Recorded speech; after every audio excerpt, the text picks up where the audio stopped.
మూడి చంద్రబాబు నాయుడు గారు, మిసెస్ గారి పేరు పుష్పలత గారు, పిల్లల పేరు మౌనిక, బాబు పేరు పుష్పంత్. వీరిది సోమవరం గ్రామము, వీరవల్లి మండలం, అన్నమయ్య డిస్ట్రిక్ట్ అంటే రాయచోటి. వీరి ఎమ్మెల్యే గారు రాంప్రసాద్ రెడ్డి గారు. యాక్చువల్ గా ఆంధ్రప్రదేశ్ ముఖ్యమంత్రి చంద్రబాబు నాయుడు గారు కానీ, బాలకృష్ణ కానీ వీళ్ళందరూ వీళ్ళకి బంధువులు, అంటే ఆంధ్ర చౌదరులు వీళ్ళంతా. వీరు చేపల చెరువు బిజినెస్ చేసేవాళ్ళు. అంతకుముందు ఒకళ్ళు చేతబడి చేయడం వలన గుండె మీద వచ్చి దెయ్యం కూర్చోవటము, బాధలు, ఇబ్బందులు, అందరికీ ఆ బాధలు అందరూ ఏం లేవు అనుకుంటారు. అది అనుభవించిన వాళ్ళకే తెలుస్తుంది. మాకు రోజు చూస్తాం కాబట్టి మాకు తెలుస్తుంది. మామూలుగా అందరూ ఏమనుకుంటారంటే చేతబడి లేవు, లేకపోతే కానీ దిష్టులు లేవు, ఇబ్బందులు లేవు. ఎవరికైనా కాల్లో ఒక ఎనప మీద కూర్చుకుని సెప్టిక్ అయితేనే దాని బాధ తెలుస్తుంది. సెప్టిక్ ఆ బాధ తెలిసేవాడికే తెలుస్తుంది దాని బాధ. అలాంటి బాధలు అనిపిస్తున్నప్పుడు ఒకసారి మన దగ్గరకు వచ్చి అదృష్టపత్రం పెట్టుకున్నారు. చూపించండి సార్. 1,16,000 అదృష్టపత్రం పెట్టుకున్నారు. పెట్టుకున్నాక 2 నెలల్లోగానే ఆ బాధలన్నీ తీరిపోవటము. అలాగే ఏదైతే దెయ్యం ఉందో ఆ దెయ్యం కనిపించింది దగ్గరికి, కర్ర తీసుకుని బడితో తీసుకుని ఎమ్మడిబడి తరిమేశాడు దాన్ని ఆయన. ఆ తర్వాత బాగా ఉండటం. అది ఉన్నంతసేపు ఇంట్లో అపెండిక్స్లని అపెండిక్స్లు, అనారోగ్యాలు, భయాలు, ఇబ్బందులు, రకరకాల ఇబ్బందులు ఉండేవి. అవన్నీ కూడా పోయి హాయిగా ఉండటం వలన, అలాగే ఈయన ఉన్నంతసేపు ఇంట్లోకి ఏ ఇబ్బంది ఉండదు. ఈయన ఇంట్లోంచి బయటికి వెళ్ళినప్పుడు, ఈయన అదృష్టం ధరించి ఇంట్లో ఉన్నంతసేపు ఇంట్లో ఏముండదు. ఇప్పుడు ఈయన ఇంట్లోంచి బయటికి వెళ్ళినప్పుడు అప్పుడప్పుడు భార్యకి కానీ పిల్లలకు కానీ పెద్ద జడలు ఎరబోసుకుని బారు జుట్టుతోటి ఆ దెయ్యం వస్తున్నట్టు వాళ్ళకి కనిపిస్తూ ఉంది. ఇప్పుడు కుటుంబ సభ్యులందరికీ కూడా అదృష్టం తీసుకోవటము, అలాగే ఇది పెట్టుకున్న తర్వాత మంచి పెద్ద పెద్ద అప్పులన్నీ తీరిపోయి మంచిగా అవటము, ఆవుల ఫామ్ లాగా తయారు చేయటము, వ్యాపార వ్యవహారాలు కలిసి రావటం, ఇవన్నీ చూసి చాలా సంతోషంగా చెప్పడానికి వచ్చారు. అలాగే సన్మానం చేయడానికి స్వీట్లు అన్నీ సన్మానం చేసి తీసుకు.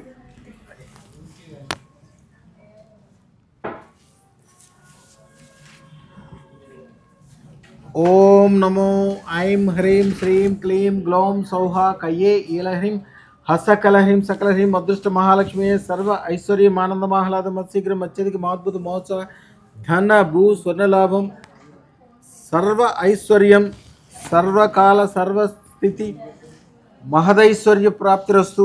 శుభం భూయాత్. అయ్యా మీ చేత పట్టుకోండి. ఈ ప్రసాదం మీరు తీసుకోండి. ఇది అమ్మవారి దగ్గర ప్రసాదం పెట్టి మీ మనసులో కోరిన నచ్చిన కోరికలన్నీ కోరు.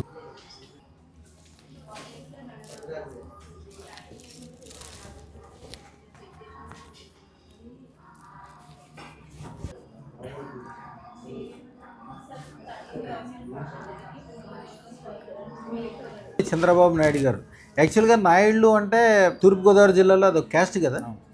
చెట్టు బజ్జీలు, నాయుళ్ళు, కాపులు. కనుదిష్టితో చూసేవాడికి కముకు దెబ్బ నొప్పి ఎట్లా తెలుస్తుంది అంటారు. కముకు దెబ్బ అంటే ఒక రాయి తీసుకుని కొడితే పైకి ఏం కనపడదు, ఆ లోపల ఎముకలు అన్ని నొప్పులతోటి దెబ్బ తగిలినోడు బాధపడతాడు.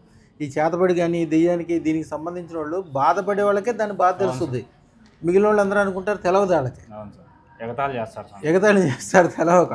ఆ బాధపడే వాళ్ళకే తెలుస్తుంది. ఒక ఆయన ఉన్నాడు, చాలా పెద్ద మనిషి, ఫైనాన్స్ వ్యాపారం చేస్తాడు. ఆ రాష్ట్రంలోనే మంచి పేరు, ఆ జిల్లాలో అయితే ఆయనే టాపు. ఆయనకి ఎవరికో కుక్కుట ప్రయోగం చేస్తారు ఆయన మీద. కుక్కుట ప్రయోగం చేస్తే ఎవరైనా ఏమవుతుందంటే, కోడికి తెగులుస్తే ఎట్లాగా గుండ్రంగా బాల్ లాగా అయిపోతుంది. యాక్చువల్గా 6 అడుగుల మనిషి ఇంత లా ఉంటాడు. ఆ ప్రయోగం చేసిన తెల్లారే మనిషి ఇట్లాగ అయిపోయాడు.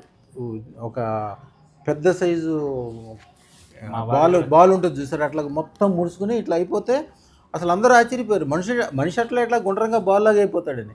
ఇద్దరు పట్టుకుని స్కూటర్ మీద, కార్లో ఎక్కడానికి కూడా ఎక్కట్లంట, స్కూటర్ మీద ఇద్దరు పట్టుకుని అడ్డు పట్టుకుని నా దగ్గర తీసుకొచ్చారు. ఆ తర్వాత ప్రయోగానికి ఏం చేయాలో చేస్తే ఆయన తర్వాత 1-2 గంటలకు మళ్ళీ మామూలు వాడేయాలి, లేకపోతే అట్లా ముడుచుకునే చచ్చిపోతారు వాళ్ళు. మా వారి కూడా సన్నగా అయిపోయింది సార్, లావుగా ఉండింది, సన్నగా అయిపోయిందా.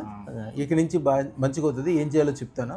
అసలు జీవితం అద్భుతంగా అయిపోతుంది, ఇల్లు కూడా మంచిగా అయిపోతుంది. ఈ ప్రయోగాలకి చేసే వాళ్ళకి ఈజీగానే చేయటం, భరించే వాళ్ళు ఎంత బాధపడతారు.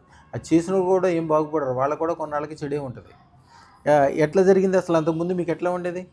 మాకు చాలా ఇదిగా ఉంది సార్. అప్పుడు ఇంట్లో తట్టుకోలేకున్నాను. మా పిల్లలు అయితే ఇంట్లోనే ఒకరునే ఉంటారు. ఇప్పుడు కూడా నేను ఉంటేనే ఇంట్లో ఉంటారు. అదృష్టం మీతో ఉంది కాబట్టి మీరు ఉన్నంతసేపు వాళ్ళందరికీ సేఫ్, వాళ్ళకి మీరు ఉన్నంతసేపు భయం లేకుండా ఉంటారు. నేను లేకంటే రాత్రి పట్టుకున్నారు నన్ను, పోవద్దు అని. వీడికే పోయేస్తా అని వచ్చినాయి స్వామి. ఓకే, వాళ్ళందరూ కూడా ఇప్పుడు రత్నాలు ఇస్తాను, బెళ్ళ వేసేయండి, మంత్రం ఒకటి ఇస్తాను, కొద్దిగా ఇంటి చుట్టూ ఏం చేయాలో ఎన్ని చోట్ల చెప్తాను. ఇంతకుముందు అమ్మాయితో ఫోన్ చేయించినాను, ఆ పశువు జల్లి చేయండి అంటే అప్పుడు ఆ పశువు జల్లినాళ్ళు బాగానే ఉంటుంది, మళ్ళా నేను లేకుంటే జరుగుతాను సార్. అందుకని మళ్ళీ దానికి ఏం చేయాలో చెప్తాను. జీవితం అద్భుతం అయిపోద్ది. మీరు కూడా మంచి బిజినెస్ మీద దాని మీద కాన్సన్ట్రేషన్ చేయండి. మీ ఎమ్మెల్యే గారిని కలవండి, మీ చంద్రబాబు నాయుడు గారిని కలవండి. ఎందుకంటే మీరు ఒక ఇండస్ట్రీ పెట్టి ఒక 1000 మందిని బతికించగలిగే పొజిషన్ ఉంది మీకు. ఇప్పుడు మంచి మీదే గవర్నమెంట్ నడుస్తుంది, మీదే వ్యవహారం నడుస్తుంది. అందరినీ కలుపుకోండి, చక్కగా మంచిగా వేయండి. అదృష్టం పెట్టుకున్నాక మట్టి కూడా బంగారం అవుతుంది. మీరు 100 వ్యాపారాలు చేయండి, 100 వ్యాపారాలు సక్సెస్ ఉంటాయి. రిస్క్ వ్యాపారం జోలికి వెళ్ళొద్దు. రిస్క్ వ్యాపారం ఏదైనా పొరపాటు నష్టం అవుద్ది అనుకుంటే దాని జోలికి వెళ్ళొద్దు. రూపాయి పెడితే 100 రూపాయలు, 1000 రూపాయలు, 1 కోటి రూపాయలు ఏమొస్తాయో దానికి వెళ్ళండి. ఇంకేమేమి జరిగింది స్వామి? అదృష్టం పెట్టుకున్నాక మీకు ఏమేమి జరిగింది? మీరు కళ్ళు వచ్చి ఆశీర్వదించినారు. నేను కళ్ళు వచ్చి ఆశీర్వదించాను. ఇప్పుడు పెట్టుకున్న ఒక 4 నెలలకు స్వామి. Okay okay.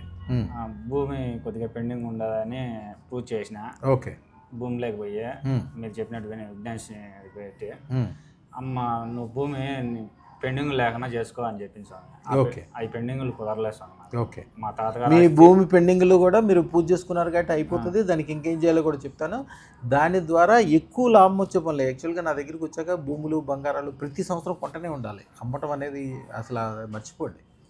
అమ్మటం కాదు, ప్రతి సంవత్సరం భూములు కొనాలి, బంగారాలు కొనాలి. పిల్లల వ్యవహారము, రోజు పెరుగుదల, గొప్పతనం అద్భుతం అయిపోవాలి. అమ్మవారు నేను ఇప్పుడు ఇచ్చే మంత్రానికి భద్రకాళి అమ్మవారు 100 సింహం తలలతోటి మీ చుట్టూతా, మీ ఇంటి చుట్టూతా, మీ బంధువుల చుట్టూతా, మీకు సంబంధించిన ఈ చిన్నప్పుడు ఎప్పుడో ఫ్రెండ్ ఒక బిస్కెట్ పెట్టి ఉండొచ్చు, మీ అన్నగారు ఎప్పుడో భోజనం పెట్టి ఉండొచ్చు, మీ అన్నదమ్ములు ఎవరో ఎప్పుడో భుజం మీద చేసి మంచిగా మాట్లాడి ఉండొచ్చు, ధైర్యం చెప్పి ఉండొచ్చు. వాళ్ళందరినీ కూడా అమ్మవారు అంటే మీకు సంబంధించిన వాళ్ళని, మీరు ఇష్టపడే వాళ్ళని, మీకు ఇష్టపడే వాళ్ళని, వీళ్ళందరినీ కూడా అమ్మవారు ఈ రోజు నుంచి కాపాడుతుంది. మట్టి పట్టుకుంటే బంగారం అవుతుంటుంది. చెడు అనేది లేకుండా అమ్మవారిదే మంత్రం ఇచ్చింది స్వామి. ఓం నమో క్లీం క్లీం భద్రకాళి శ్రీం శ్రీం మహాలక్ష్మి గ్లాం గ్లాం గ్లాం లక్ష్మీ గణపతి ఓం సర్వ ఐశ్వర్యం ఆనందం ఆహ్లాదం సర్వజనోత్సవం సరస్వారోగ్యం మహాత్యధిక మహాదిప్త సరదానం భూషణ లాభం తక్షణ దయ రైతు మంత్రం డైలీ చదువుతా స్వామి. Okay okay. తేడా తెలిసిపోయిందా?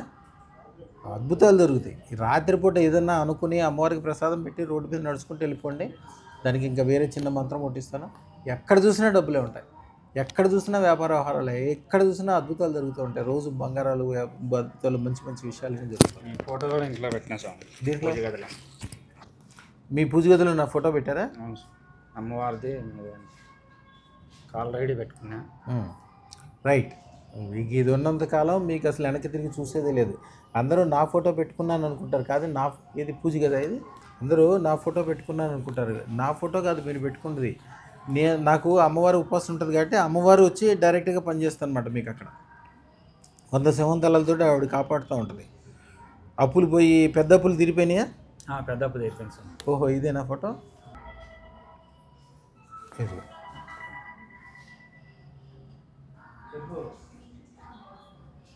అందరూ శక్తివంతులు, కానీ ఆ శక్తికి మీకు సంబంధం లేదు. నేను ఇచ్చే దేవత మీకే సంబంధం. మీకు డబ్బులు రావాలి, మీ పిల్లలు బాగుపడాలి, మీ వ్యాపార వ్యవహారాలు గొప్పగా ఉండాలి, మీకు పూర్తి రక్షణ ఉండాలి, అన్ని రకాలుగా కలిసి రావాలి. అదే అమ్మవారి పని. అన్ని రకాలుగా ఎటు చూసినా కూడా మట్టి కూడా బంగారం అయ్యేటట్టు. అందరికీ ఏమైనా చెప్పదలుచుకున్నారా?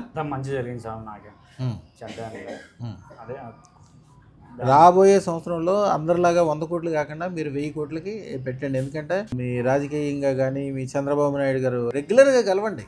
అప్పు తీర్చలేను అనుకున్నా సార్. అప్పుడు వచ్చినప్పుడు ఫస్ట్ అప్పు తీర్చలేను అనుకున్నారా? అప్పు తీర్చలేను అనుకున్నా, తీర్చినా సార్. అప్పుదేముంది స్వామి, చిన్న చిన్న విషయాలు. మీరు చూడండి, రాబోయే కాలం ఎట్లా ఉంటుందంటే 100 మంది మీకు చేతి కింద బతుకుతారు. వాళ్ళ మధ్యాహ్నం అన్నం తినేటప్పుడు ఆ సార్ దగ్గర ఉన్నాం కాబట్టి మేము ఇంత మంచిగా ఉన్నాం అనుకుంటారు. అట్లా మంచిగా అవుతుంది. కొద్దిగా పెద్ద పనులను, పెద్ద వ్యవహారాన్ని కూడా మొదలుపెట్టి. ఇప్పుడు రాయచోటి అంటే ఎక్కడిది? కడప డిస్ట్రిక్ట్. అంటే మీరు 1000 కిలోమీటర్లు రానుబోను. మీకు 1000 కిలోమీటర్లు ప్రయాణం చేసి వచ్చారు. ఊరికే శుభవార్త చెప్దాము, ఆ కుటుంబ సభ్యులకి అదృష్టం తీసుకెళ్దామని. అయ్యా చాలా మంచి జరుగుతాయి, ఏ ఇబ్బంది లేదు. అన్నీ ఏం చేయాలి, ఎట్లా చేయాలో చెప్తాను స్వామి. మీరు 1 రోజుల్లోనో 2 నెలల్లోనో చంద్రబాబు నాయుడు తోటి ఫోటో దిగి నాకు పంపించాలి. మీ ఊర్లో మంచి పెద్ద ఫ్యాక్టరీ ఒకటి ప్లాన్ చేసుకోండి మంచి వాళ్ళతో కలిసి. ఇప్పుడు ఆయన కూడా మంచి ఊపిలో ఉన్నాడు కాబట్టి బాగా అందరికీ డెవలప్మెంట్ చేద్దాం అనుకుంటున్నారు. ఆయన లాస్ట్ పెద్ద వయసులో ఉన్నారు, అందరికీ ఉపకారం చేద్దాం అనుకుంటున్నారు. మీ బంధువు కూడా కాబట్టి వెళ్ళి కూర్చోండి. 1, 2 సార్లు 3 సార్లు. ఇప్పుడు ఇంటి దగ్గర ఎప్పుడు పనులు ఉండేవి, అవన్నీ కూడా పెద్ద పనులు, పెద్ద వ్యవహారం. ఒక్కసారి కనుక సెటిల్ అయిందంటే రాబోయే 100 తరాలు కూడా బ్రహ్మాండంగా బతుకుతారు. వెళ్ళి 4 రోజులు కూర్చోండి. రాత్రిపూట మంత్రం చదువుకుని అమ్మవారికి చెప్పుకొని నాకు ఇట్లా కావాలి 1000 కోట్లు సంపాదించే మార్గం నాకు చూపిస్తుంది, నేను వెళ్తున్నాను. కూర్చోండి, 1-2 సార్లు వెళ్ళండి, వెళ్ళి కూర్చుని ఏదైనా పని మంచిది ఫైనలైజ్ చేసుకుని రండి. మంచి ఫోటో పెట్టండి నాకు ఆయనతో దిగి. శుభం బియాద్, శుభం బియాద్, శుభం బియాద్.